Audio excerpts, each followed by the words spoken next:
मो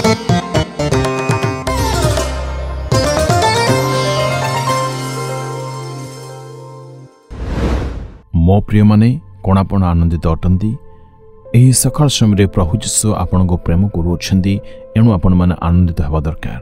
जीशु सहित चलेबा कि आनंदर कथा कौन आपण से कार्यक्रम को देखि केवल आनंदित हो जाउछंती।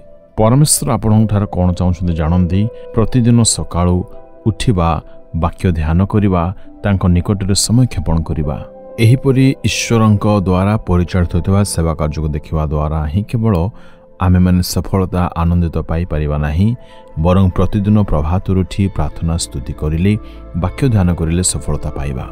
आपण मने करूछन्ती ना केते सुंदर स्थान रछन्ती आगे हम आगुर जेपरि कथि लॉस वेगास रे बहुत सुंदर बड़ बड़ स्टार होटल गुड़ाक रही लोक मैंने बाहर आसिले से माने देखि जेपरि आनंदित एथिमे सजाई रखा जाइछि।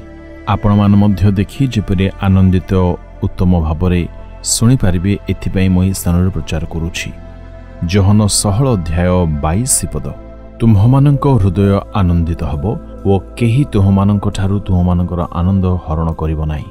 वर्तमान आपण माने हुए तो दुखरे समय बिताउछन्ती किंतु परमेश्वर को प्रतिज्ञा आपणक पई से आपणक दुखर स्थिति को आनंद रे बदलाइबे केही आपणकर आनंद को हरण करि पारिबो नाही। मो पुओ मो झियो तुमे आज हुए तो दुखरे रहियछ किंतु मो कथा दउछि तुमरो दुखर दिन आज दूर हबो। आममानक दुख को आनंद रे बदलाइबा पई प्रभु जीशु क्रूसर आपणा जीवन दैछन्ती। हां मो पुओ मो झियो आपणक दुख को से आनंद रे निश्चय बदलाइबे। आपणक दुख को बदलाइबा पई से क्रूसर निज दुखित हेले से निश्चय आपणक जीवनर सब दुख को कष्ट को निश्चय आनंद रे बदलाई देबे।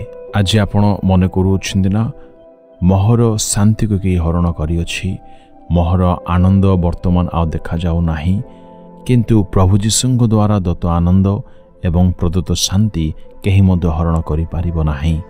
प्रभु जीशु ख्रीष्टन को जदि आम्हे माने हृदय रे प्रथम स्थान दबा तेबे ताहांक प्रदत्त शांति एवं आनंद आम मान हृदय रहिबो आउ केही ता हरण करि पारिबो नाही। जदि आज आपणक हृदय रे शांति नाही तेबे जीशुଙ୍କ ठारे प्रार्थना करंतु तांको कहंतु हे प्रभु जीशु तुमे मो हृदय मंदिर को आज आस मो जीवनर सब दुख को तुमे आनंद रे बदलाई दियो। प्रभु जीशुଙ୍କ द्वारा दत्त शांति को कौनसी प्रकार शैतान हरण करि पारिबो नाही। प्रभु जो शांति आपण को दैछन्ती ताहा कौनसी प्रतिकूल परिस्थिति द्वारा केबे हे प्रभावित हेबो नाही। एणु आपण माने प्रभु जीशुଙ୍କର धन्यवाद स्तुति करंतु। हे प्रभु तुमे जो शांति आनंद खुशी जीवन रे दैछो ताहा सर्वदा मोठारे रहिबो एथिबे मु तुमको धन्यवाद दउछि। हे प्रभु जे कि आज ईश्वरीय शांति आनंद निमंते वर्तमान प्रार्थना करूछन्ती जीशुଙ୍କ नाम रे से माने ताहा आज प्राप्त हेउंतु। जीशुଙ୍କ नाम रे मागिली आमेन आमेन।